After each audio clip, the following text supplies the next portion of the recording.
ರಾಣಿ ಚೆನ್ನಮ್ಮ ವಿಶ್ವವಿದ್ಯಾಲಯ BSc ಮೊದಲನೇ semester ವಿದ್ಯಾರ್ಥಿಗಳಿಗೆ ಅವಶ್ಯಕ ಕನ್ನಡ ವಿಷಯದಲ್ಲಿ 13ನೆಯ ಪದ್ಯವನ್ನು ಸಹೋದರರ ಸಮರ ಎನ್ನುವ ಪದ್ಯವನ್ನು ನಿಗದಿಪಡಿಸಿದ್ದಾರೆ. ಇದನ್ನು ರತ್ನಾಕರ ವರ್ಣಿಯ ಭರತೇಶ ವೈಭವ ಅನ್ನುವಂತಹ ಮೂಲ ಕೃತಿಯಿಂದ ಆಯ್ದುಕೊಳ್ಳಲಾಗಿದೆ. ಈ ರತ್ನಾಕರ ವರ್ಣಿ 16ನೇ ಶತಮಾನದಲ್ಲಿ ಬಾಳಿ ಬದುಕಿದಂತಹ ಒಬ್ಬ ಜೈನ ಕವಿ. ಈತನ ದೀಕ್ಷಾ ಗುರುಗಳು ಬಂದ್ಬಿಟ್ಟು ಚಾರುಕೀರ್ತಿ ಆಚಾರ್ಯರು. ಕಾರ್ಕಳದ ಅರಸನಾದಂತಹ ಭೈರವರಾಜನ ಆಸ್ಥಾನದಲ್ಲಿ ರತ್ನಾಕರ ವರ್ಣಿ ಇದ್ದ. ಈತನಿಗೆ ಶೃಂಗಾರ ಕವಿ ಅನ್ನುವ ಬಿರುದಿತ್ತು. ಯಾಕಂದರೆ ತನ್ನ ಭರತೇಶ ವೈಭವ ಕೃತಿಯಲ್ಲಿ ಶೃಂಗಾರಕ್ಕೆ ಸಂಬಂಧಿಸಿದಂತೆ ಹಲವಾರು ಶೃಂಗಾರ ರಸಕ್ಕೆ ಸಂಬಂಧಿಸಿರುವಂತೆ ಹಲವಾರು ಪದ್ಯಗಳನ್ನು ಉದಾಹರಣೆಯಾಗಿ ಆತ ನೀಡ್ತಾನೆ. ಹೀಗಾಗಿ ಆತನಿಗೆ ಶೃಂಗಾರ ಕವಿ ಅನ್ನುವಂತಹ ಬಿರುದನ್ನು ಕೂಡ ನೀಡ್ತಾರೆ. ಈತನ ಪ್ರಮುಖ ಕೃತಿಗಳು ಬಂದ್ಬಿಟ್ಟು ಭರತೇಶ ವೈಭವ, ಇದು ಸಾಂಗತ್ಯ ಶೈಲಿಯಲ್ಲಿದೆ. ತ್ರಿಲೋಕ ಶತಕ, ರತ್ನಾಕರಾದೀಶ್ವರ ಶತಕ, ಅಪರಾಜಿತೇಶ್ವರ ಶತಕ ಇವೆಲ್ಲ ಶತಕ ಸ್ಟೈಲಲ್ಲಿ ಬಂದಿರುವಂಥವು. ಇನ್ನು ಈ ಭರತೇಶ ವೈಭವದಲ್ಲಿ ಮುಖ್ಯವಾಗಿ ವೈರಾಗ್ಯ ಹಾಗೂ ಸಂಸಾರದಲ್ಲಿ ಏನೂ ಇಲ್ಲ, ನಿಸ್ಸಾರ, ಸಂಸಾರದ ದಾರುಣ್ಯತೆಯ ಚಿತ್ರಣ, ಲೌಕಿಕತೆ ಅನ್ನುವುದು ನಶ್ವರ, ಈ ರೀತಿಯ ಚಿತ್ರಣವನ್ನು ನೀಡಲಾಗಿದೆ. ರತ್ನಾಕರ ವರ್ಣಿ ಈ ಭರತೇಶ ವೈಭವವನ್ನು 9 ತಿಂಗಳ ಸಮಯದಲ್ಲಿ ಬರೆದು ಮುಗಿಸಿರುವುದಾಗಿ ಹೇಳ್ಕೊಳ್ತಾನೆ. ಇದರಲ್ಲಿ 80 ಸಂಧಿಗಳಿವೆ, ಸುಮಾರು 10,000 ಸಾಂಗತ್ಯ ಪದ್ಯಗಳಿದ್ದಾವೆ. ಈ ಅಂಶಗಳನ್ನು ಗಮನದಲ್ಲಿಟ್ಕೋಬೇಕು, ಯಾಕಂದರೆ ಇದು 1 ಮಾರ್ಕ್ಸ್ ಕ್ವಶನ್ಗೆ ಬರುವಂತಹ ಮುಖ್ಯವಾದಂತಹ ಅಂಶಗಳು. ಇನ್ನು ಈ ಭರತೇಶ ಯಾರು ಅಂತಂದರೆ, ಈತ ತ್ರಿಷಷ್ಟಿ ಶಲಾಕಾ ಪುರುಷರಲ್ಲಿ ಬರುವಂತಹ ಮೊದಲನೇ ಚಕ್ರವರ್ತಿ. ಜೈನರ ಪ್ರಥಮ ತೀರ್ಥಂಕರನಾದಂತಹ ಋಷಭದೇವನ ಹಿರಿಯ ಮಗ, 16ನೇ ಮನು ಅಂತ ಕೂಡ ಈತನನ್ನು ಕರೀತಾರೆ. ಸೊ ಕಥೆಯ ಹಿನ್ನೆಲೆ ಏನು ಅಂತಂದರೆ, ಈಗ ಶ್ರವಣ ಬೆಳಗೊಳದಲ್ಲಿ ಬಾಹುಬಲಿ ಮೂರ್ತಿಯನ್ನು ನೋಡ್ತೀವಲ್ಲ ನಾವು, ಈ ಬಾಹುಬಲಿಯ ಸಹೋದರ ಭರತೇಶ ಹಿರಿಯಣ್ಣ, ಋಷಭದೇವನ ಹಿರಿಯ ಮಗ ನಂದೆ ಸುನಂದೆ ಅಂತ ಆದಿದೇವನಿಗೆ 2 ಜನ ಹೆಂಡತಿರಿರ್ತಾರೆ. ಸೊ ಆ ಋಷಭದೇವನ ಮೊದಲನೇ ಹೆಂಡತಿಯ ಮಗ ಈ ಭರತ ಆಗಿರ್ತಾನೆ. ಸೊ ಆ ಬಾಹುಬಲಿ ತಪಸ್ಸಿಗೆ ಹೋಗೋದಕ್ಕಿಂತ ಮುಂಚೆ ಏನು ನಡೆಯುತ್ತೆ ಅನ್ನೋದನ್ನು ಈ ನಿಮ್ಮ ಪ್ರಸ್ತುತ ಪಠ್ಯದಲ್ಲಿ ವಿಶ್ಲೇಷಣೆಯನ್ನು ಮಾಡಿದ್ದಾರೆ. ಸಹೋದರರು ಅಂದರೆ ಅವರೇ ಇಬ್ಬರು, ಇಲ್ಲಿ ಭರತ ಮತ್ತು ಬಾಹುಬಲಿ. ಈಗ ಪಂಪನ ಆದಿಪುರಾಣವನ್ನು ಓದಿದಾಗ ನಮಗೆ ಬಾಹುಬಲಿ ಕಥಾನಾಯಕನ ರೀತಿಯಲ್ಲಿ ಗೋಚರ ಆಗ್ತಾನೆ. ಆದರೆ ರತ್ನಾಕರ ವರ್ಣಿ ಭರತನ ಉದಾರ ಗುಣವನ್ನು ಅಥವಾ ಈ ಒಂದು ಕೃತಿಯಲ್ಲಿ ಭರತೇಶ ವೈಭವ ಕೃತಿಯಲ್ಲಿ ಭರತನನ್ನೇ ಅಗ್ರನಾಯಕನಾಗಿ ಚಿತ್ರಿಸ್ತಾನೆ. ಆತನನ್ನು ಒಂದೇ ಒಂದು ಲೈನಲ್ಲಿ ಆತ ವರ್ಣಿಸಿಬಿಡ್ತಾನೆ. ಏನು ಅಂತಂದರೆ, ಉಂಡುಪವಾಸಿ ಬಳಸಿ ಬ್ರಹ್ಮಚಾರಿ ಅಂತ ಯೋಗ ಭೋಗದ ಸಮನ್ವಯದ ಚಿತ್ರಣವನ್ನು ರತ್ನಾಕರ ವರ್ಣಿ ಇಲ್ಲಿ ನೀಡ್ತಾನೆ. ಸೊ ಪದ್ಯ ಏನು ಅಂತಂದರೆ, ಇದ್ರ ಕಥೆ ಹಿನ್ನೆಲೆ ನಮಗೆಲ್ರಿಗೂ ಗೊತ್ತಿರೋ ಥರ ಭರತನ ಆಯುಧಾಗಾರದಲ್ಲಿ ಚಕ್ರರತ್ನ ಹುಟ್ಕೊಳ್ಳುತ್ತೆ. ಚಕ್ರರತ್ನ ಹುಟ್ಟಿದ ಮೇಲೆ ಇಡೀ ಭೂಮಂಡಲವನ್ನೆಲ್ಲವನ್ನು ಗೆದ್ದುಕೊಂಡು ಬರ್ತಾನೆ. ಆದರೆ ಮರಳಿ ಚಕ್ರರತ್ನ ವಾಪಸ್ ಭರತನ ರಾಜ್ಯದೊಳಗಡೆ ಬರಲ್ಲ.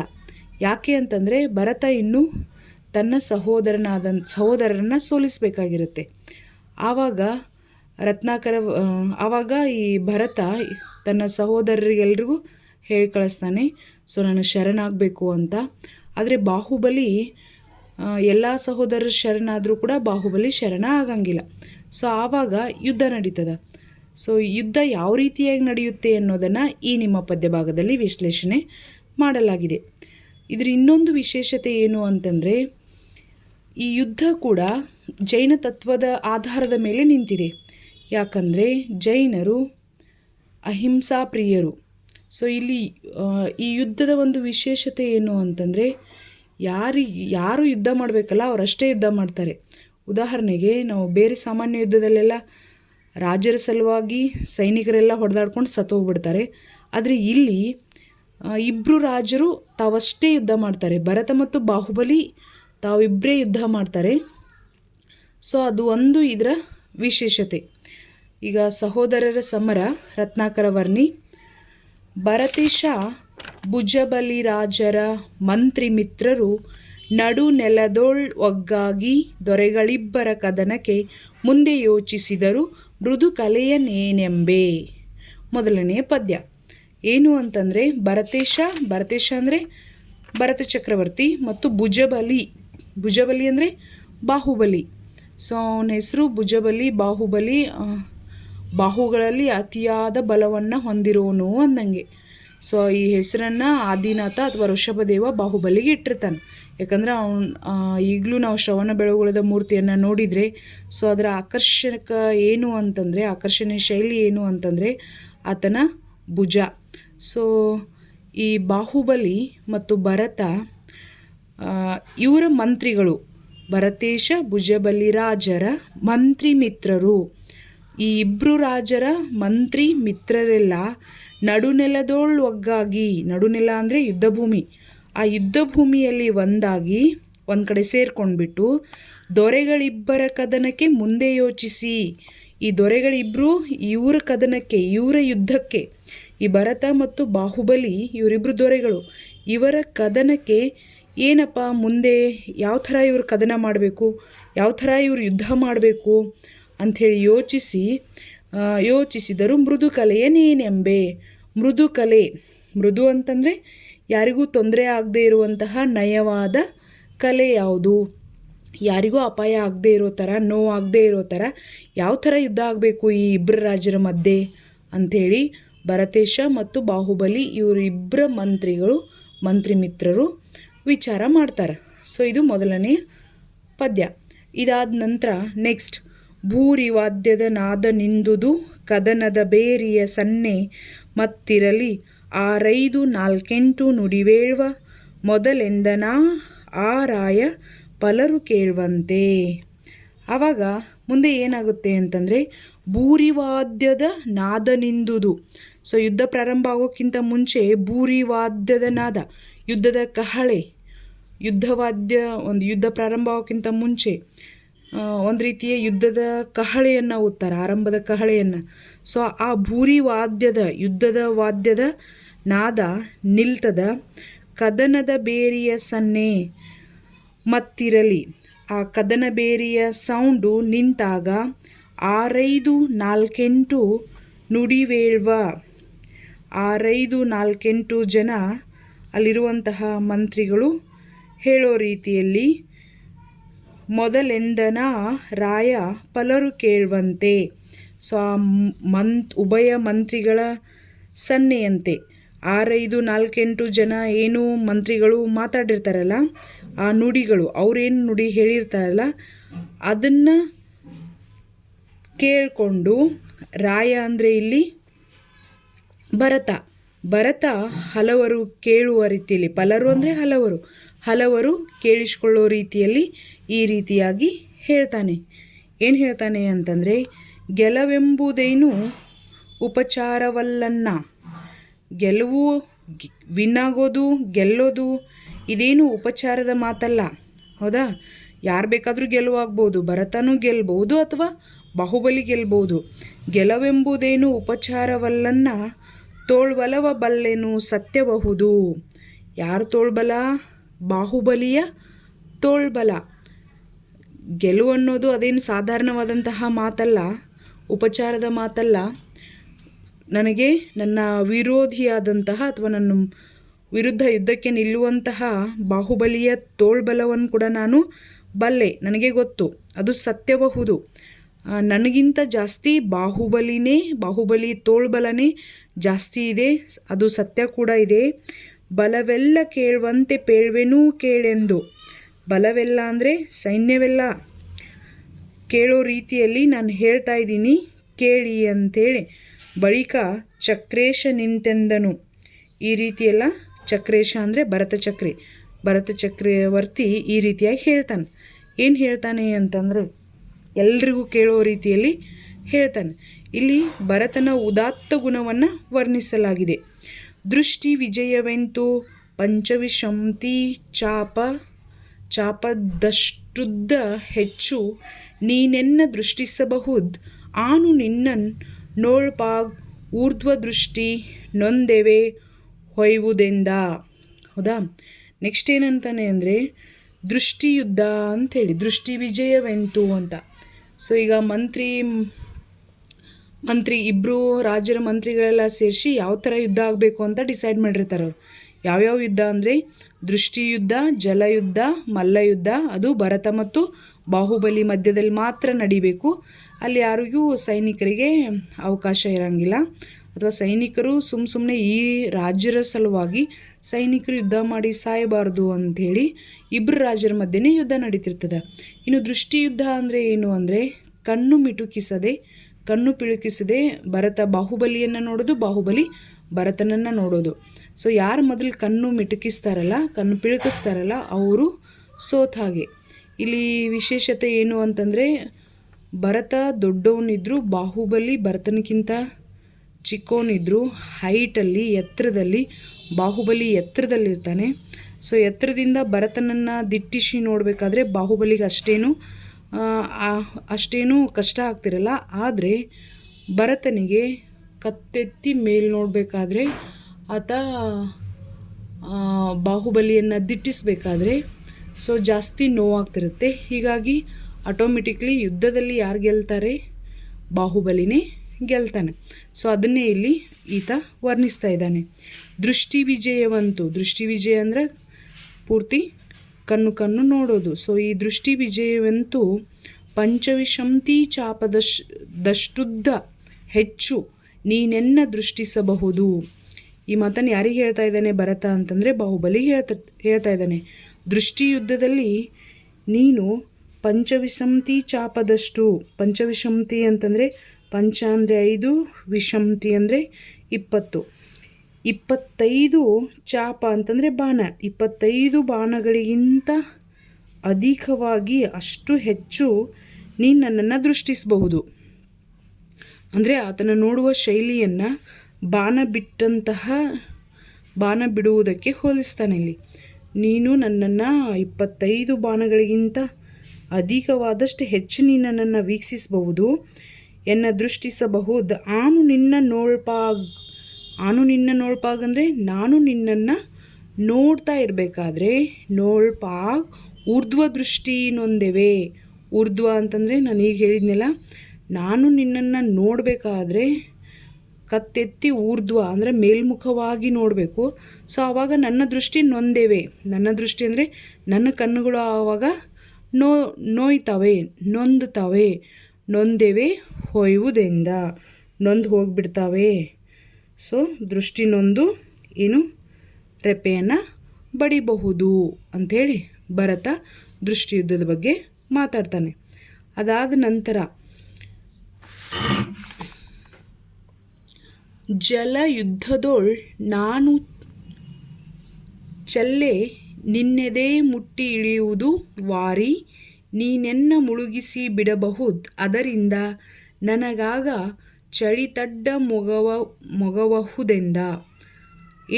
ಏನು ಹೇಳ್ತಾನೆ ಅಂತಂದರೆ ಜಲಯುದ್ಧದಲ್ಲಿ ಮೊದಲನೇದು ದೃಷ್ಟಿಯುದ್ಧ ಆಯಿತು. ದೃಷ್ಟಿಯುದ್ಧದಲ್ಲಿ ಭರತ ಕುಳ್ಳಗಿರೋದ್ರಿಂದ, ಬಾಹುಬಲಿ ಎತ್ತರ ಇರೋದ್ರಿಂದ ಸೊ ಬಾಹುಬಲಿ ಈಸಿಯಾಗಿ ಗೆಲ್ಬೋದು. ಯಾಕಂದರೆ ಎತ್ತರದಿಂದ ಕೆಳಗಡೆ ನೋಡೋದು ಬಹಳ ಈಸಿ. ಆದರೆ ಕೆಳಗಿನಿಂದ ಎತ್ತರಕ್ಕೆ ನೋಡಿದ್ವಿ ಅಂತಂದರೆ ಕಣ್ಣುಗಳಿಗೆ ಬೇಗ ನೋವು ಬಂದುಬಿಟ್ಟು ಕಣ್ಣು ಪಿಳ್ಸೋ ಚಾನ್ಸಸ್ ಜಾಸ್ತಿ ಇರುತ್ತೆ. ಹೀಗಾಗಿ ದೃಷ್ಟಿಯುದ್ಧದಲ್ಲಿ ಕೂಡ ನೀನು ಗೆಲ್ಲಬಹುದು. ಇನ್ನು ಜಲಯುದ್ಧದಳು ನಾನು ಚೆಲ್ಲೆ ನಿನ್ನೆದೆ ಮುಟ್ಟಿ ಇಳಿಯುವುದು ವಾರಿ. ಇನ್ನು ಜಲಯುದ್ಧ ಮಾಡಿದಾಗ ನಾನು ಚೆಲ್ಲಿದಂತಹ ನೀರು, ವಾರಿ ಅಂತಂದರೆ ನೀರು, ನಾನು ಚೆಲ್ಲಿದಂತಹ ನೀರು ನಿನ್ನ ಎದೆಯನ್ನು ಮುಟ್ಟಿ ಇಳಿಬಹುದಷ್ಟೇ. ಯಾಕಂದರೆ ಬಾಹುಬಲಿ ಎತ್ತರದಲ್ಲಿದ್ದ, ಭರತ ಕೇವಲ ಬಾಹುಬಲಿ ಎದೆಗೆ ಬರ್ತಿದ್ದ. ಸೊ ಎಷ್ಟು ನೀರು ಚಿಮುಕಿಸಿದ್ರೂ ಆತ ಎಲ್ಲಿಗೆ ಬರ್ಬೋದು? ಬಾಹುಬಲಿ ಎದೆಯನ್ನು ಮುಟ್ಬೋದಷ್ಟೇ ಅದು ನೀರು. ಆದರೆ ನೀನೆನ್ನ ಮುಳುಗಿಸಿ ಬಿಡಬಹುದು. ಆದರೆ ಬಾಹುಬಲಿ ಜೋರಾಗಿ ನೀರನ್ನು ಸಿಡಿಸಿದ ಅಂತಂದರೆ ಆ ಬಾಹುಬಲಿಯ ಬಾಹುಗಳು ಕೂಡ ವಿಶಾಲವಾಗಿದ್ವು. ಅಷ್ಟೇ ಅಲ್ಲದೆ ಭರತ ಬಾಹುಬಲಿಗಿಂತ ಕುಳ್ಳಕ್ಕಿರೋದ್ರಿಂದ ಬೇಗ ಬೇಗ ನೀರನ್ನು ಎತ್ತಿ ಜಲಯುದ್ಧ ಮಾಡ್ತಿರ್ಬೇಕಾದ್ರೆ, ನೀರನ್ನು ಸಿಡಿಸ್ತಿರ್ಬೇಕಾದ್ರೆ ಸೊ ಭರತ ಬಾಹುಬಲಿ ಸಿಡಿಸಿದ ನೀರಿನಲ್ಲಿ ಮುಳುಗಿ ಬಿಡಬಹುದು. ಅದರಿಂದ ನನಗಾಗ ಚಳಿ ತಡ್ಡಮೋಗಬಹುದೆಂದ. ಆವಾಗ ನನಗೆ ಚಳಿ ತಾಗಬಹುದು. ನೀನು ನನ್ನನ್ನು ನೀರಲ್ಲಿ ಮುಳುಗಿಸಿದೆ ಅಂದರೆ ಚಳಿ ತಾಗಿ ನಾನು ಸೋಲ್ಬಹುದು ಅದರಿಂದ ಅಂಥೇಳಿ ಭರತ ಹೇಳ್ತಾನೆ. ಇದಾದ ನಂತರ ನೆಕ್ಸ್ಟ್ ಜಲಯುದ್ಧ. ಇನ್ನು ನೆಕ್ಸ್ಟ್ ಥರ್ಡ್ ಒನ್ ಮಲ್ಲಯುದ್ಧ, ಮಲ್ಲಗಾಳಗ ಅಂತ ಕರಿತೀವಿ ನಾವು. ಮಲ್ಲಗಾಳಗವೆಂತು ಭುಜಬಲಿ ಎಂದ ಅಯ್ಯನಲ್ಲವೇ ಪೆಸರಿಟ್ಟನಂದು ಬಲ್ಲೇನ್ ಅಯ್ಯನ ವಾಕ್ಯ ಹುಸಿಯದು ಭುಜಬಲದಲ್ಲಿ ನೀನೆತ್ತುವೆ ಎಂದ. ನೆಕ್ಸ್ಟ್ ಮತ್ತೆ ಮುಂದೆ ಏನು ಹೇಳ್ತಾನೆ ಅಂತಂದರೆ, ಮಲ್ಲಗಾಳಗವೆಂತು, ಮಲ್ಲಗಾಳಗ ಅಂತಂದರೆ ಮಲ್ಲಯುದ್ಧ, ಇವಾಗಿನ ಕುಸ್ತಿ ಅಂತೀವಲ್ಲ ಆ ಥರ. ಸೊ ಮಲ್ಲಗಾಳಗದಲ್ಲಿ ಅಂತೂ ಭುಜಬಲಿ ಅಂದರೆ ಬಾಹುಬಲಿ, ಈ ಮಲ್ಲ ಯುದ್ಧದಲ್ಲಿ ಭುಜಬಲಿ ಅಯ್ಯನಲ್ಲವೇ ಪೆಸರಿಟ್ಟನಂದು. ಅಯ್ಯ ಅಂತಂದರೆ ಇಲ್ಲಿ ಅಯ್ಯ ಅಂದರೆ ತಂದೆ, ಅವರಿಬ್ಬರು ತಂದೆ ಯಾರು ಅಂತಂದರೆ ಋಷಭದೇವ ಅಥವಾ ಆದಿದೇವ. ಇನ್ನೂ ನಿನ್ನ ಜೊತೆ ಮಲ್ಲಗಾಳಗ ಆಡಬೇಕು ಅಂತಂದರೆ ಭುಜಬಲಿ, ನೀನು ಆಲ್ರೆಡಿ ಏನದಿ ಅಂತಂದರೆ ನಿನಗೆ ಅಯ್ಯ ಹೆಸರಿಟ್ಬಿಟ್ಟನು. ಅಯ್ಯನಲ್ಲವೇ ಪೆಸರಿಟ್ಟನಂದು, ನಿನಗೆ ಅಯ್ಯನಾದಂತಹ ತಂದೆಯಾದಂತಹ ಆದಿನಾಥ ಹೆಸರಿಟ್ಬಿಟ್ಟನು. ಬಲ್ಲೆನ್ ಅಯ್ಯನ ವಾಕ್ಯ ಹುಸಿಯದು, ನನಗೆ ಗೊತ್ತು ಆ ತಂದೆಯ ಮಾತು ಸುಳ್ಳಾಗಕ್ಕೆ ಸಾಧ್ಯ ಇಲ್ಲ. ಯಾಕಂದರೆ ಭುಜಬಲ ಯಾರು ಭುಜದಲ್ಲಿ ಬಲವನ್ನು ಹೊಂದಿರ್ತಾರೋ, ಬಾಹುಗಳಲ್ಲಿ ಅತ್ಯಧಿಕ ಶಕ್ತಿಯನ್ನು ಯಾರು ಹೊಂದಿರ್ತಾರೋ ಅವರು ಭುಜಬಲಿ. ಸೊ ಆ ಭುಜಬಲಿ ನಿನ್ನ ಭುಜಗಳಲ್ಲಿ ಜಾಸ್ತಿ ಬಲ ಇರೋದ್ರಿಂದ ನೀನೆತ್ತುವೆ ಎಂದ. ನೀನೇ ವಿನ್ ಆಗ್ತಿಪ್ಪ ಇದ್ರೊಳಗೂ ಅಂಥೇಳಿ ಭರತ ಬಾಹುಬಲಿಯನ್ನು ಹೋಲಿಸ್ತಾನೆ. ಅನುಜಾತ ಅಗ್ರಜ ಸೋತೆನೆಂಬಾಗ ಕರ್ರನೆ ದಶದಿಕ್ಕು ಕಂದಿದುವು ಅನಲವಿಲ್ಲದೆ ಹೊಗೆ ಸೂಸದೆ ಮನರತ್ನನೊಂದಾಡುವಾಗ. ನೆಕ್ಸ್ಟ್ ಏನಾಗುತ್ತೆ ನೋಡ್ರಿ, ಭರತ ಈ ರೀತಿಯಾಗಿ ಬಾಹುಬಲಿಯನ್ನು ಓಲೈಸೋದು ಅನ್ನೋಕ್ಕಿಂತ ಆತನ ಮನಪರಿವರ್ತನೆಗೆ ಆಡುವಂತಹ ಮಾತುಗಳಿವು. ದೃಷ್ಟಿಯುದ್ಧದಲ್ಲೂ ನೀನೇ ಗೆಲ್ತೀಯ, ಆಮೇಲೆ ಜಲಯುದ್ಧದಲ್ಲೂ ನೀನೇ ಗೆಲ್ತೀಯ, ಮಲ್ಲಕಾಳಗದಲ್ಲೂ ನೀನೇ ಗೆಲ್ತೀಯ. ಆದರೆ ಅನುಜಾತ ಅಂದರೆ ಜೊತೆ ಹುಟ್ಟಿದವನು. ಅನುಜಾತ ಅಗ್ರಜ ಸೋತನೆಂಬಾಗ, ಅನುಜಾತ ಜೊತೆ ಹುಟ್ಟಿದವನು ಬಾಹುಬಲಿ, ಅಗ್ರಜ ಹಿರಿಯವನು ಭರತ. ಈ ಬಾಹುಬಲಿಗೆ ಭರತ ಸೋತ ಅಂತಂದಾಗ ಕರ್ರನೆ ದಶದಿಕ್ಕುಗಳೆಲ್ಲ ಕಂದಿದವು, ಅನಲವಿಲ್ಲದೆ ಹೊಗೆ ಸೂಸದೆ ಮನರತ್ನ ನೊಂದಾಡುವಾಗ. ಮನರತ್ನ ಅಂದರೆ ಮನಸ್ಸು ಎಂಬ ರತ್ನ ನೊಂದು ಆಡುವ ರೀತಿಯಲ್ಲಿ, ಹೇಗೆ ಗಾಳಿ ಇಲ್ಲದೆ ಹೊಗೆ ಸೂಸೋದಿಲ್ವೋ, ಗಾಳಿ ಇಲ್ಲದೆ ಹೊಗೆ ಆಡೋದಿಲ್ವೋ, ಹಾಗೆ ಇಲ್ಲಿ ಆ ಮಾತನ್ನು ಪ್ರಶ್ನೆ ಮಾಡ್ತಾನಂತ. ಮನಸ್ಸು ಎಂಬ ರತ್ನ ನೊಂದು ಆಡುವಾಗ ಹೊಗೆ ಅನ್ನೋದು ಸೂಸದೇ ಇರುತ್ತಾ? ಅಂದರೆ ಅಷ್ಟು ಮನಸ್ಸಿಗೆ ತಮ್ಮನಿಂದ ಅಣ್ಣ ಸೋತಾಗ ಈ ರೀತಿಯಾದ ಸನ್ನಿವೇಶ ಉಂಟಾಗ್ತೈತಿ, ದಶದಿಕ್ಕುಗಳೆಲ್ಲ ಕಂದಿ ಬಿಡ್ತಾವು ಅನ್ನುವ ಮಾತನ್ನು, ಮನಸ್ಸಿಗೆ ನೋವಾಗುತ್ತೆ ಅನ್ನುವ ಅಂಶವನ್ನು ಇಲ್ಲಿ ಭರತ ಹೇಳ್ತಾನೆ. ಅದಾದ ನಂತರ ನೆಕ್ಸ್ಟ್ 8ನೆಯ ಪದ್ಯ. ಬೆದರಿತು ಕಟಕ ಹಾ ಕಷ್ಟವ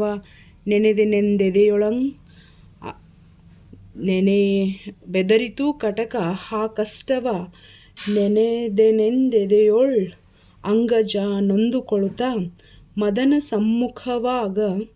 ಮದನ ಸಮ್ಮುಖವಾಗದ್ ಓರೆಯಾಗಿರೆ ಚಕ್ರಿ ಮುದದೋರಿ ಮತ್ತಿಂತು ನುಡಿದ. ನೆಕ್ಸ್ಟ್ ಪದ್ಯ ಏನು ಅಂತಂದರೆ, ಬೆದರಿತು ಕಟಕ ಅಂತಂದರೆ ಸೈನ್ಯ.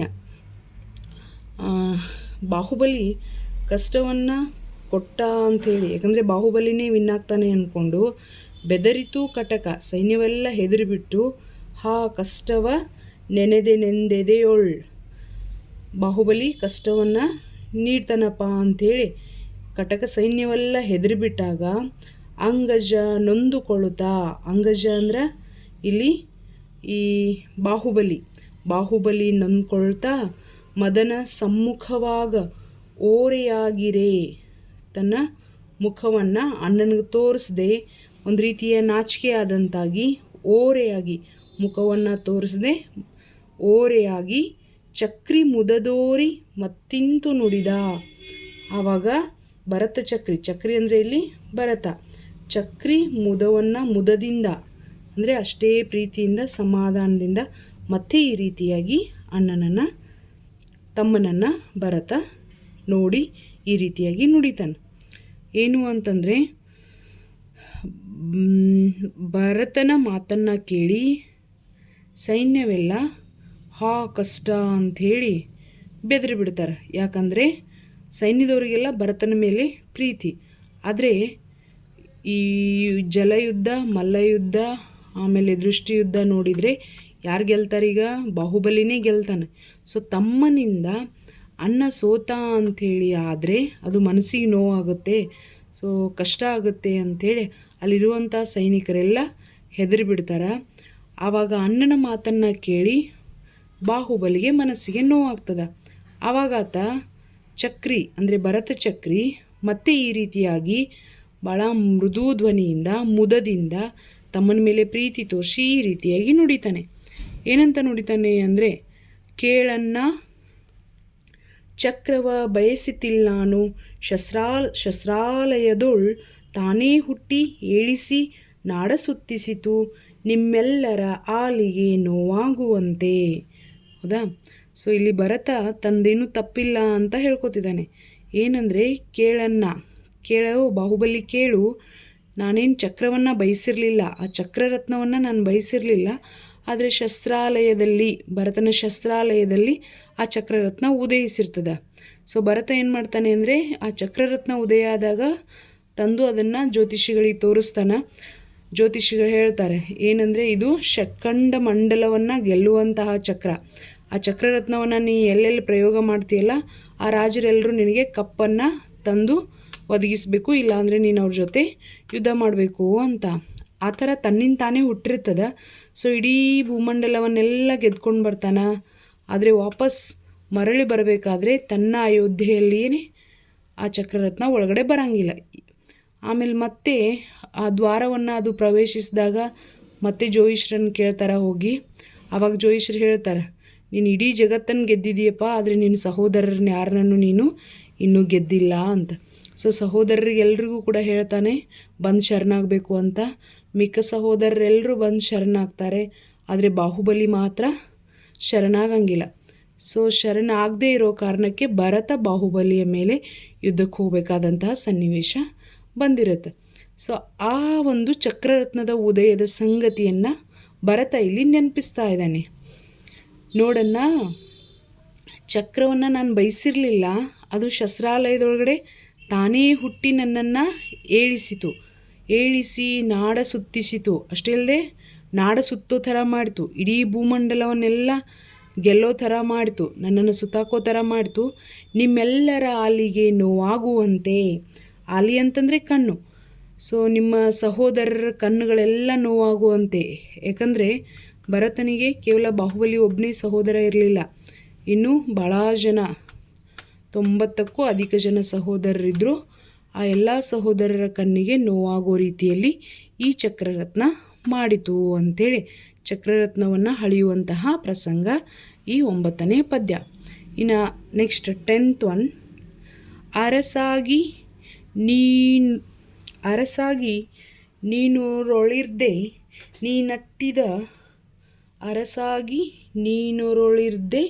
ನೀ ನಟ್ಟಿದ ದೊರೆಯಾಗಿ ನಾನೆಯ್ದಿ ನಿನ್ನ ಧರೆಯ ಸಾಧಿಸಿ ತಂದೆ ನೊಪ್ಪುಗೋಳ್ ನಿನ್ನ ಭೂವರರೊಂದವಿದೆ ಕಟಕವಿದೆ. ಮತ್ತೆ ಭರತ ಬಾಹುಬಲಿಯನ್ನು ಒಲಿಸ್ತಾ ಇದ್ದಾನೆ. ಏನಂದರೆ, ಅರಸಾಗಿ ನೀನು ಈ ಊರೊಳು ಇರು, ಅರಸಾಗಿ ನೀನು ಈ ರಾಜ್ಯದಲ್ಲೇ ಇರು, ನೀ ನಟ್ಟಿದ ದೊರೆಯಾಗಿ, ನೀ ನಟ್ಟಿದಂದ್ರೆ ನಿನ್ನ ಅಧೀನದ ದೊರೆಯಾಗಿ ನಾನಿರ್ತೀನಿ, ನಿನ್ನ ಧರೆಯ ಸಾಧಿಸಿ. ಮತ್ತು ನಿನಗೆ ಯಾವ್ಯಾವ ರಾಜ್ಯದಲ್ಲಿ ದಿಗ್ವಿಜಯ ಮಾಡಿ ಯಾವ್ಯಾವ ರಾಜ್ಯವನ್ನು ಸಾಧಿಸ್ಬೇಕಲ್ಲ, ಆ ಎಲ್ಲ ನೀನು ಆಸೆ ಪಟ್ಟಂಥ ಎಲ್ಲ ಭೂಮಿಯನ್ನು ಎಲ್ಲ ರಾಜ್ಯವನ್ನು ಸೋಲಿಸಿ ನಾನು ನಿನಗೆ ತಂದು ಒಪ್ಪಿಸ್ತೀನಿ. ಭೂವರರೊಂದವಿದೆ. ಅಷ್ಟೇ ಅಲ್ಲದೆ ಈಗಾಗಲೇ ಗೆದ್ದಿರುವಂತಹ ಎಲ್ಲ ಭೂರಾಜರ ಸಮೂಹವಿದೆ. ಕಟಕವಿದೆ. ಕಟಕ ಅಂದರೆ ಸೈನ್ಯ. ಈ ಕಟಕವಿದೆ. ಇದೆಲ್ಲವನ್ನು ನಾನು ನಿನಗೆ ಒಪ್ಪಿಸ್ತೀನಿ, ಇದನ್ನು ಸ್ವೀಕಾರ ಮಾಡ್ಕೋ ಅಂಥೇಳಿ ಭರತ ಬಾಹುಬಲಿಗೆ ಹೇಳ್ತಾನೆ. ಅದಾದ ನಂತರ ನೆಕ್ಸ್ಟ್ 11th one, ನಿನಗೆ ನಾನನ್ನ ಎಂಬ ಅಕ್ಕರವಿಲ್ಲ, ನೀನು ಅನುಜನೆಂಬ ಅಕ್ಕರ ಉಂಟಪ್ಪ, ನನವಿಲ್ಲ ನಿನ್ನ ಭಾಗ್ಯವ ಕಣ್ಣು ತುಂಬ ನೋಳ್ಪೆನು ರಾಜಪದವಿಗಿಂತೊಪ್ಪು. ಹೌದಾ? ಆವಾಗ ಮತ್ತೆ ಭರತ ಬಾಹುಬಲಿಗೆ ಏನು ಹೇಳ್ತಾನೆ ಅಂತಂದರೆ, ನೋಡಪ್ಪ ಬಾಹುಬಲಿ, ನಿನಗೆ ನಾನು ಅಣ್ಣ ಅನ್ನುವಂತಹ ಅಕ್ಕರೆ ಇಲ್ಲ, ಪ್ರೀತಿ ಇಲ್ಲ. ಆದರೆ ನನಗೆ ನೀನು ನನ್ನ ಜೊತೆ ಹುಟ್ಟಿದವನು, ಅನುಜ ಅಂದರೆ ಜೊತೆ ಹುಟ್ಟಿದವನು, ನೀನು ನನ್ನ ಜೊತೆ ಹುಟ್ಟಿದವನು ಅನ್ನುವಂತಹ ಅಕ್ಕರ ಪ್ರೀತಿ ನನಗುಂಟಪ್ಪ. ಅದಕ್ಕೆ ನಿನ್ನ ಭಾಗ್ಯವನ್ನು ನಾನು ತುಂಬಿಕೊಡ್ತೀನಿ, ನಿನ್ನ ಭಾಗ್ಯವನ್ನು ಕಣ್ತುಂಬ ನಾನು ನೋಡ್ತೀನಿ. ಈ ರಾಜ್ಯ ಪದವಿಯನ್ನು ನೀನೇ ಒಪ್ಕೋ. ಇಷ್ಟೊತ್ತನ ನಾನೇನು ಗೆದ್ದು ಬಂದಿನಲ್ಲ, ಈ ಎಲ್ಲ ರಾಜ್ಯ ಪದವಿಯನ್ನು ನಿನಗೆ ಒಪ್ಪಿಸ್ತೀನಿ, ನೀನಿಟ್ಕೋ ಅಂಥೇಳಿ ಭರತ ಬಾಹುಬಲಿಗೆ ಹೇಳ್ತಾನೆ. ಆವಾಗ ಕೌಶಲ್ಯಳು ನೀನು ಸುಖ ಬಾಳು, ನನಗೊಂದು ದೇಶವ ಕೊಟ್ಟು ಬೇರಿರಿಸು, ಕ್ಲೇಶದ ಮಾತಲ್ಲ ಸಂತೋಷ ಪುರುಪರಮೇಶನ ಕೆಂಬಜ್ಜೆಯಾನೆ. ನೆಕ್ಸ್ಟ್ ಏನು ಹೇಳ್ತಾನೆ ಅಂತಂದರೆ, ಕೌಶಲ್ಯಳು ನೀನು ಸುಖ ಬಾಳು. ಈಗ ಅದು ಪಂಪನಲ್ಲಿ ಆದರೆ ನಾವು ಅಯೋಧ್ಯೆ ಅಂತ ಅಂದ್ಕೊಳ್ತೀವಿ ಆ ನಗರದ ಹೆಸರನ್ನು. ಸೊ ಇಲ್ಲಿ ಈತ ಏನು ಹೇಳ್ತಿದ್ದಾನೆ ಅಂತಂದರೆ, ರತ್ನಾಕರ ವರ್ಣಿ, ಕೌಶಲ್ಯಳು ನೀನು ಭಾಳ ಸುಖವಾಗಿ ಬಾಳು, ನನಗೆ ಬರೀ ಒಂದು ದೇಶವನ್ನು ಕೊಟ್ಬಿಡು ಸಾಕು, ನಂಗೆ ಒಂದು ದೇಶ ಕೊಟ್ಟು ನನ್ನನ್ನು ಬೇರೆ ಇರಿಸ್ಬಿಡು. ಕ್ಲೇಶದ ಮಾತಲ್ಲ, ಇದೇನು ನೋವಿನ ಮಾತಂತೂ ಅಲ್ಲ, ಇದು ನನಗೆ ಸಂತೋಷನೇ ಐತಿ. ಪುರುಪರಮೇಶ ಅಂದರೆ ಆದಿನಾಥನ ಕೆಂಬಜ್ಜೆಯಾನೆ. ಪುರುದೇವ ಅಂತ ಕರಿತೀವಿ ನಾವು ಆದಿನಾಥನಿಗೆ. ಸೊ ಪುರುಪರಮೇಶ ಅಂದರೆ ನಮ್ಮ ತಂದೆಯಾದಂತಹ ಆ ಆದಿನಾಥನ ಕೆಂಬಜ್ಜೆಯಾನೆ. ಕೆಂಬಜ್ಜೆ ಅಂದರೆ ಪಾದದಾನೆ ಅನ್ನಂಗೆ. ಆದಿನಾಥನ ಪಾದದಾನೆ. ನಾನು ನಿಜ ಹೇಳ್ತಾ ಇದ್ದೀನಿ, ನೀನು ಕೌಶಲ್ಯಗಳು ಆಳ್ವಿಕೆ ಮಾಡು, ಕೌಶಲ್ಯ ಸಾಮ್ರಾಜ್ಯದಳು ನೀನು ಆರಾಮಾಗಿ ಬದುಕು. ಆದರೆ ನನಗೆ ಬರೀ ಒಂದು ದೇಶವನ್ನು ಕೊಟ್ಟು ನೀನು ಬೇರೆ ಇರಿಸಿದ್ರೂ ಕೂಡ ನನಗೇನು ಅದರಿಂದ ನೋವಿಲ್ಲ. ಇದೇನು ನೋವಿನ ಮಾತಲ್ಲ, ಸಂತೋಷದಿಂದನೇ ನಾನು ಹೇಳ್ತಾ ಇದ್ದೀನಿ. ನಮ್ಮ ತಂದೆಯಾದಂತಹ ಪುರುಪರಮೇಶ ಋಷಭನ ಪಾದದಾನೆ ಅಂಥೇಳಿ ಭರತ ಬಾಹುಬಲಿಗೆ ಹೇಳ್ತಾನೆ.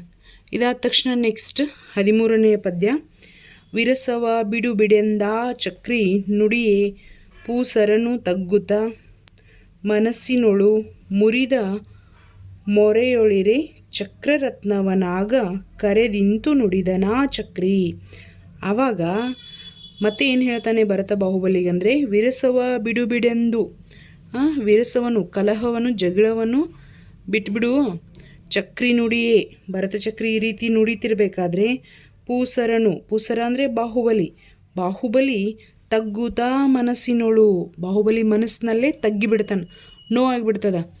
ಮುರಿದ ಮೋರೆ, ಸೊ ಆ ಮುಖವನ್ನು ಓರೆ, ಹೌದಾ?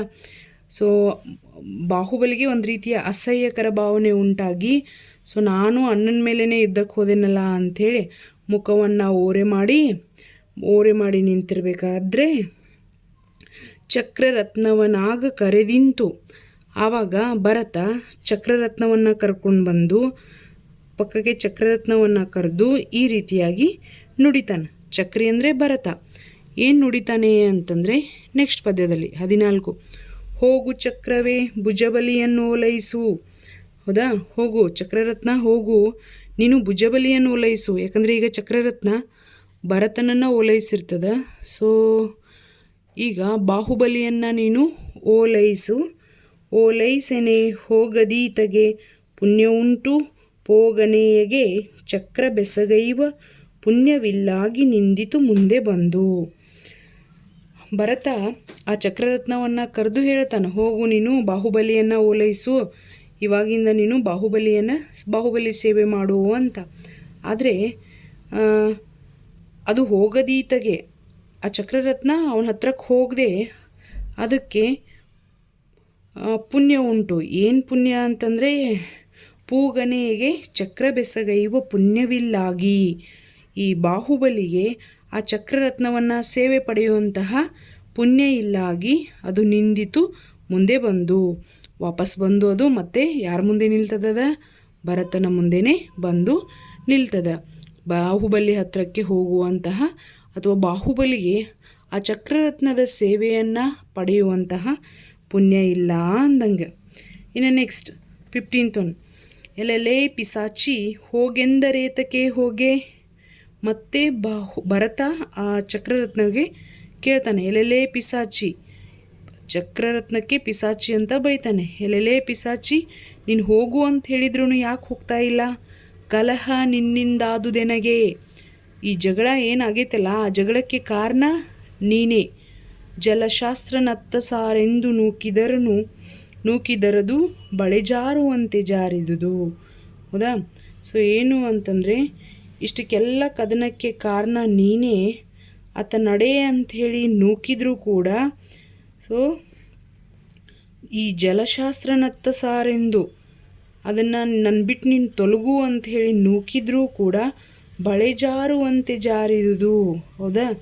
ಸೊ ಹೇಗೆ ಬಲೆ ಜಾರುತ್ತಲ್ಲ, ಇಲ್ಲಿ ಬಳೆ ಅಂದರೆ ಕೈ ಹಾಕೋ ಬಳೆ ಅಲ್ಲ, ಬಲೆ ಅಂದಂಗೆ ಬಲೆ ಜಾರುವ ರೀತಿಯಲ್ಲಿ ಆ ಚಕ್ರರತ್ನ ಜಾರಿತು ಅಂದಂಗೆ. ನೆಕ್ಸ್ಟ್, ಗರುಡ ಮಂತ್ರಕ್ಕೆ ವಿಷವಿಳಿವಂತೆ ಭರತ ಭೂವರನ ವಾಕ್ಯವ ಕೇಳಲಾಗಿ ಜರಿದಂಗಜಗೆತ್ತಿದ ಕೋಪ ಪೈಸರಿಸಿತು ಹೃದಯ ತಂಪಾಯಿತು. ಇಷ್ಟೋ ತನಕ ಬಾಹುಬಲಿಗೆ ಭರತನ ಮೇಲೆ ಸಿಕ್ಕಾಪಟ್ಟೆ ಸಿಟ್ಟಿತ್ತು. ಆದರೆ ಹೇಗೆ ಗರುಡ ಮಂತ್ರಕ್ಕೆ ವಿಷ ಇಳೀತೈತೋ, ಗರುಡ ಮಂತ್ರ ಜಪಿಸಿದ ಮೇಲೆ ಹಾವು ಕಚ್ಚಿದ ವಿಷ ಇಳಿಯುತ್ತಲ್ಲ, ಆ ಥರ ಭರತನ ಮೇಲಿದ್ದಂಥ ಎಲ್ಲ ವಿಷಭಾವನೆ ಬಾಹುಬಲಿ ಗರುಡ ಮಂತ್ರಕ್ಕೆ ವಿಷ ಇಳಿಯೋ ರೀತಿಯಲ್ಲಿ ಭರತನ ಮೇಲಿದ್ದಂತಹ ಸಿಟ್ಟನ್ನು ಬಾಹುಬಲಿ ಇಳಿಸ್ಬಿಡ್ತಾನೆ. ಭರತ ಭೂವರನ ವಾಕ್ಯವ ಕೇಳಲಾಗಿ, ಭರತ ಚಕ್ರವರ್ತಿ ಆಡಿದ ಮಾತನ್ನು ಕೇಳಿದ ಮೇಲೆ ಭರತನಿಗೆ ಬಾಹುಬಲಿಗೆ ಜರಿದಂಗಜಗೆತ್ತಿದ ಕೋಪ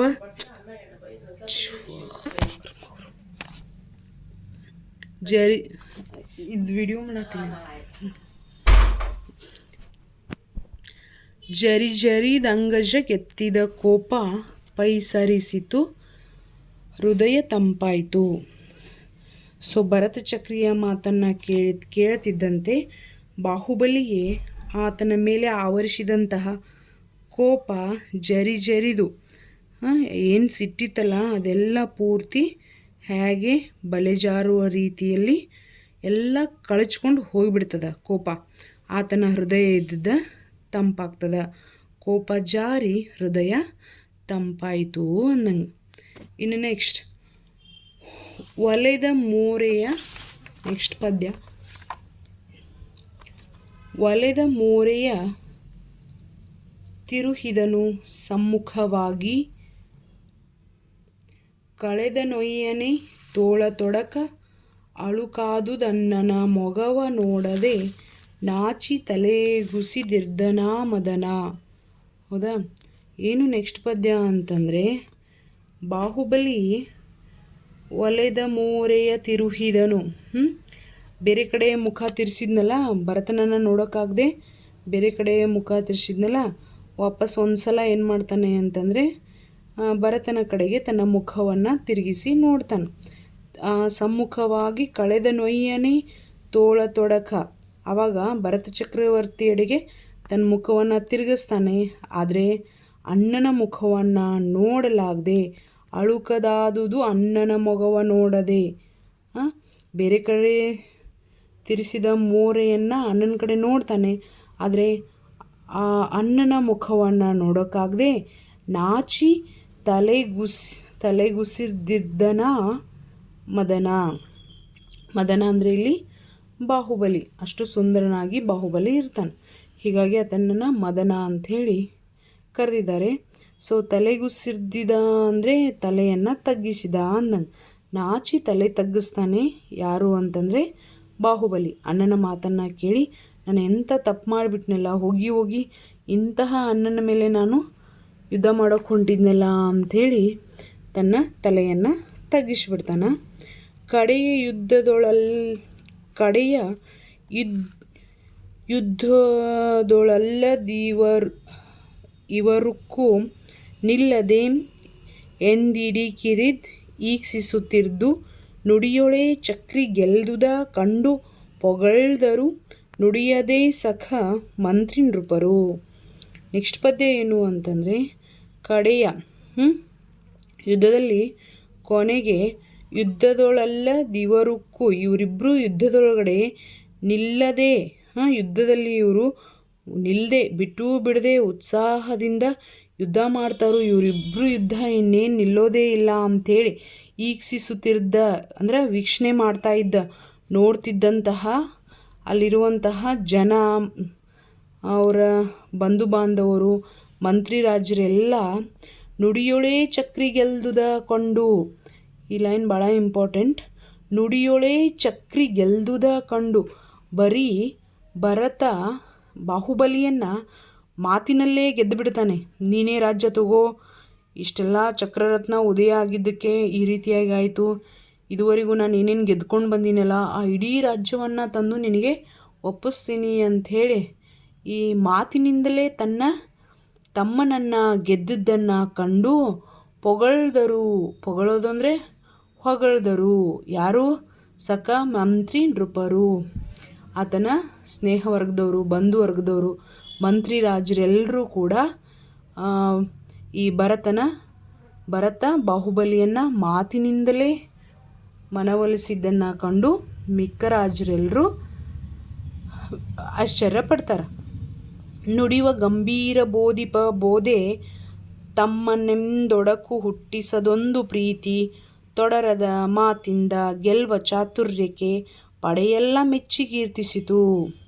ನೆಕ್ಸ್ಟ್ ಪದ್ಯ ಏನು ಅಂತಂದರೆ, ನುಡಿವ ಗಂಭೀರ ಬೋಧಿಪ ಬೋಧೆ ಹೇಗಿತ್ತು ಅಂತಂದರೆ, ಭರತನ ಮಾತು ಅವನು ನುಡಿತಾ ಇದ್ದರೆ ಗಂಭೀರವಾಗಿ ಬೋಧಿಪ ಬೋಧೆ ಬೋಧಿಸ್ತಾ ಇರೋ ರೀತಿಯಲ್ಲಿ ಮಾತಾಡ್ತಿದ್ದ. ಅವನು ತಿಳಿಸಿ ಹೇಳೋ ರೀತಿಯಲ್ಲಿ, ಬೋಧನೆ ಮಾಡೋ ರೀತಿಯಲ್ಲಿ ತಮ್ಮನ ಮುಂದೆ ಆತ ಗಂಭೀರವಾಗಿ ಮಾತನಾಡ್ತಿದ್ದ.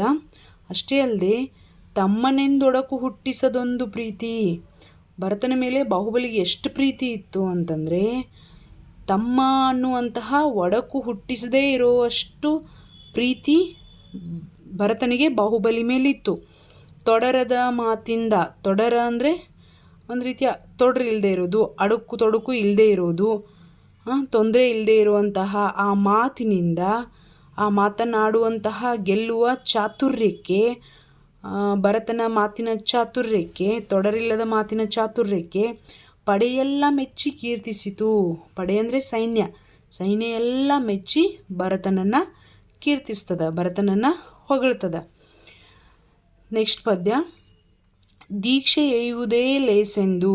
ಹೌದಾ, ಇನ್ನು ದೀಕ್ಷೆಯನ್ನು ಪಡ್ಕೊಳ್ಳೋದೇ ಲೇಸಪ್ಪ ಅಂಥೇಳಿ ದೀಕ್ಷೆ ಎಯ್ಯುವುದೇ ಲೇಸೆಂದು ಎದೆಯೊಳು ನೆನೆದೀಕ್ಷು ಕೋದಂಡ ಅಣ್ಣನನು ಈಕ್ಷಿಸದೆಡೆ ಬಲದತ್ತ ನೋಡಿದನು ಶಾಂತಾಕ್ಷಿಯೊಳ್ಳೊಮ್ಮೆ ಪಾಯ್ದಳವ. ನೆಕ್ಸ್ಟ್ ಏನಾಗುತ್ತೆ ಅಂತಂದರೆ, ಈ ಎಲ್ಲ ಮೇಲಿನ ಎಲ್ಲ ಪದ್ಯವನ್ನು ಭರತ ಹೇಳ್ತಾನೆ. ಆದರೆ ಕೊನೆಯ ಒಂದು ಪದ್ಯ, ಈ 20ನೇ ಪದ್ಯವನ್ನು ಮಾತ್ರ ಬಾಹುಬಲಿ ಅಂದುಕೊಂಡಿರೋದನ್ನು ಹೇಳ್ತಾರೆ. ಏನು ಅಂತಂದರೆ, ದೀಕ್ಷೆ ಎಯ್ಯುವುದೇ ಲೇಸೆಂದು. ಬಾಹುಬಲಿಗೆ ಅಣ್ಣನ ಮಾತನ್ನು ಕೇಳಿ ವೈರಾಗ್ಯ ಬಂದುಬಿಡುತ್ತೆ. ವೈರಾಗ್ಯದಿಂದ ಆತ ದೀಕ್ಷೆಯನ್ನು ಪಡ್ಕೊಳ್ಳೋದೇ ಲೇಸು ಅಂಥೇಳಿ ಎದೆಯೊಳು ನೆನೆದೀಕ್ಷು. ಹೌದಾ, ದೀಕ್ಷೆ ಪಡ್ಕೊಳ್ಳೋದೇ ಲೇಸು, ಜಿನದೀಕ್ಷೆಯನ್ನೇ ಪಡ್ಕೊಳ್ಳೋದು ಲೇಸು ಅಂಥೇಳಿ ಅಣ್ಣನನ್ನು ಈಕ್ಷಿಸದೆಡೆ, ಅಣ್ಣನ ಮುಖವನ್ನು ನೋಡೋಕ್ಕಾಗ್ದೇನೆ ಬಲದತ್ತ ಅಂದರೆ ಬಾಹುಬಲಿ ನೋಡಿದನು ಶಾಂತಾಕ್ಷಿಯೊಳೊಮ್ಮೆ. ಶಾಂತಾಕ್ಷಿ ಅಂತಂದರೆ ಶಾಂತ ನೇತ್ರದಿಂದ, ಶಾಂತ ದೃಷ್ಟಿಯಿಂದ ಅಂದಂಗೆ. ಆ ಶಾಂತ ದೃಷ್ಟಿಯಿಂದ ಬಾಹುಬಲಿ ಅಣ್ಣನನ್ನು ನೋಡೋಕ್ಕಾಗದೆ ಶಾಂತ ದೃಷ್ಟಿಯಿಂದ ಒಂದ್ಸಲ ಬಲಗಡೆಯ ಸೈನ್ಯವನ್ನೆಲ್ಲ ಆ ಸೈನ್ಯದ ಪಡೆಯನ್ನು ಒಂದ್ಸಲ ನೋಡಿಬಿಡ್ತಾನೆ ಶಾಂತ ದೃಷ್ಟಿಯಿಂದ ಬಾಹುಬಲಿ. ಕೊನೆಗೆ ಬಾಹುಬಲಿ ಏನು ನಿರ್ಧಾರ ಮಾಡ್ತಾನೆ ಅಂತಂದರೆ ದೀಕ್ಷೆಯನ್ನು ಪಡ್ಕೊಳ್ಳೋದೇ ವಾಸಿ ಅಂಥೇಳಿ. ಆವಾಗ ಮುಂದೆ ಕತೆ ಏನು ಮುಂದುವರಿಯುತ್ತೆ ಅಂದರೆ ಬಾಹುಬಲಿ ಇಡೀ ಸಾಮ್ರಾಜ್ಯವನ್ನೆಲ್ಲ ಬಿಟ್ಬಿಟ್ಟು ಶ್ರವಣಬೆಳಗೊಳಕ್ಕೆ ಹೋಗಿ ಅಲ್ಲಿ ಶ್ರವಣಬೆಳಗೊಳ ಅಲ್ಲ ಪೌದನಾಪುರ ಅಲ್ಲಿ ಹೋಗಿ ತಪಸ್ಸಿಗೆ ನಿಂತುಬಿಡ್ತಾನೆ. ಸೊ ಅದೇ ಪ್ರತಿರೂಪವನ್ನು ಚಾವುಂಡರಾಯನ ತಾಯಿಯ ಕನಸಿನಲ್ಲಿ ಬಾಹುಬಲಿ ತಪಸ್ಸಿಗೆ ನಿಂತಹ ಕನಸು ಬಿದ್ದಾಗ ಚಾವುಂಡರಾಯ ಅದನ್ನೇ ಶ್ರವಣಬೆಳಗೊಳದಲ್ಲಿ ಅರಿಷ್ಟನೇಮಿ ಅನ್ನುವ ಶಿಲ್ಪಿಯಿಂದ ಬಾಹುಬಲಿ ಮೂರ್ತಿಯನ್ನು ಕೆತ್ತಿಸ್ತಾನೆ. ಆಮೇಲೆ ಹೀಗೆ ಬಾಹುಬಲಿ ತಪಸ್ಸಿಗೆ ನಿಂತಿರ್ತಾನೆ. ತಪಸ್ಸಿಗೆ ನಿಂತರೂ ಕೂಡ ಅವನಿಗೆ ಬೇಗ ಕೇವಲ ಜ್ಞಾನ ಪ್ರಾಪ್ತಿ ಆಗ್ತಿರಂಗಿಲ್ಲ. ಯಾಕೆ ಆಗ್ತಿರಂಗಿಲ್ಲ ಅಂದರೆ ಅವನಿಗೆ ಮಾನಕಷಾಯ ಇರ್ತದೆ. ಏನು ಮಾನಕಷಾಯ ಅಂತಂದರೆ, ಈಗ ನಾನು ನಿಂತು ತಪಸ್ಸು ಮಾಡ್ತಿರುವಂತಹ ನೆಲ ನನ್ನ ನೆಲ ಅಲ್ಲ, ಇದು ನನ್ನ ಅಣ್ಣ ಭರತನ ನೆಲ ಅಂತೇಳಿ. ಸೊ ಎಷ್ಟೋ ವರ್ಷಗಳ ಕಾಲ ತಪಸ್ಸು ಮಾಡಿದರೂ ಕೂಡ ಸೊ ಅವನಿಗೆ ಕೇವಲ ಜ್ಞಾನ ಪ್ರಾಪ್ತಿ ಆಗದೇ ಇರೋದಕ್ಕೆ ಭರತ ಚಕ್ರವರ್ತಿ ವಿಚಾರ ಮಾಡಿ ನೋಡ್ತಾನೆ, ಇಷ್ಟು ದಿನ ಆದರೂ ಯಾಕೆ ನನ್ನ ತಮ್ಮನಿಗೆ ಇನ್ನೂ ಕೇವಲ ಜ್ಞಾನ ಪ್ರಾಪ್ತಿಯಾಗಿಲ್ಲ ಅಂತ. ಆಮೇಲೆ ಅವನಿಗೆ ಗೊತ್ತಾಗುತ್ತೆ ಏನಂದ್ರೆ ಬಾಹುಬಲಿಯ ಮನಸ್ಸಿನಲ್ಲಿ ಒಂದು ಅಳಕಿರುತ್ತಲ್ಲ, ನಾನು ತಪಸ್ಸು ಮಾಡೋಕೆ ನಿಂತಿರೋ ಜಾಗ ನನ್ನ ಅಣ್ಣನ ಜಾಗ ಅಂತೇಳಿ. ಆವಾಗ ಭರತ ಬಂದು ಬಾಹುಬಲಿಗೆ ಹೇಳ್ತಾನೆ ಏನು ಅಂತಂದರೆ, ಇಲ್ಲಪ್ಪ ಇದು ನಿನ್ನ ಜಾಗ ಅಲ್ಲ, ನೀನು ಭಿಕ್ಷೆಯಾಗಿ ಕೊಟ್ಟಂತಹ ಜಾಗ ನನಗಿದು, ಅದಕ್ಕಿದು ನನ್ನ ಜಾಗ ಅಲ್ಲ, ಇದು ನಿನ್ನ ಜಾಗ ಅಂತ ಹೇಳಿದಾಗ ಆವಾಗ ಬಾಹುಬಲಿಗೆ ಕೇವಲ ಜ್ಞಾನ ಪ್ರಾಪ್ತಿಯಾಯಿತು ಅಂತೇಳಿ ನಾವು ಜೈನ ಪುರಾಣಗಳಲ್ಲಿ ಕೇಳ್ತೀವಿ. ಈ ರೀತಿಯಾಗಿ ಇಲ್ಲಿ ಈ ಒಂದು ಭಾಗದ ವಿಶೇಷತೆ ಏನು ಅಂತಂದರೆ, ಈಗ ಆದಿಪುರಾಣವನ್ನು ಓದಿದಾಗಲೇ ಬೇರೆ ರೀತಿಯ ಕತೆ ಅರ್ಥ ಆಗುತ್ತೆ. ಈ ಭರತೇಶ ವೈಭವದಲ್ಲಿ ಇಲ್ಲಿ ಬಾಹುಬಲಿಗಿಂತ ಜಾಸ್ತಿ ಕಥಾನಾಯಕ ಯಾರು ಅಂತಂದರೆ ಭರತ. ಯಾಕಂದರೆ ಭರತ ಬಾಹುಬಲಿಯನ್ನು ಮಾತಿನಲ್ಲೇ ಗೆಲ್ತಾನೆ, ಯಾವುದೇ ರೀತಿ ಯುದ್ಧ ಆಗದೇ ಇರೋ ಥರ ಮಾತಿನಲ್ಲೇ ಗೆಲ್ತಾನೆ ಅನ್ನೋದನ್ನು, ಭರತನ ಶ್ರೇಷ್ಠತೆಯನ್ನು ರತ್ನಾಕರ ವರ್ಣಿ ಚಿತ್ರಿಸ್ತಾನೆ. ಇದೇ ಸಹೋದರರ ಸಮರ. ಇಲ್ಲಿ ಯಾವ ರೀತಿ ಯುದ್ಧ ಕೂಡ ಆಗೋದೇ ಇಲ್ಲ. ಆದರೆ ಇದನ್ನು ಆದಿಪುರಾಣದಲ್ಲಿ ನಾವು ನೋಡಿದ್ವಿ ಅಂದರೆ ದೃಷ್ಟಿಯುದ್ಧ, ಜಲಯುದ್ಧ, ಮಲ್ಲಯುದ್ಧ ಅದರಲ್ಲೆಲ್ಲ ಬಾಹುಬಲಿ ಗೆಲ್ತಾನೆ ಅಂಥೇಳಿ ಕಾಣ್ತೀವಿ. ಆದರೆ ಇಲ್ಲಿ ಭರತ ಮಾತಿನಿಂದನೇ ತನ್ನ ತಮ್ಮನನ್ನು ಓಲೈಸುವಂತಹ ಪರಿಯನ್ನು ನಾವಿಲ್ಲಿ ಕಾಣ್ತೀವಿ. ಇದಿಷ್ಟು ಸಹೋದರರ ಸಮರ.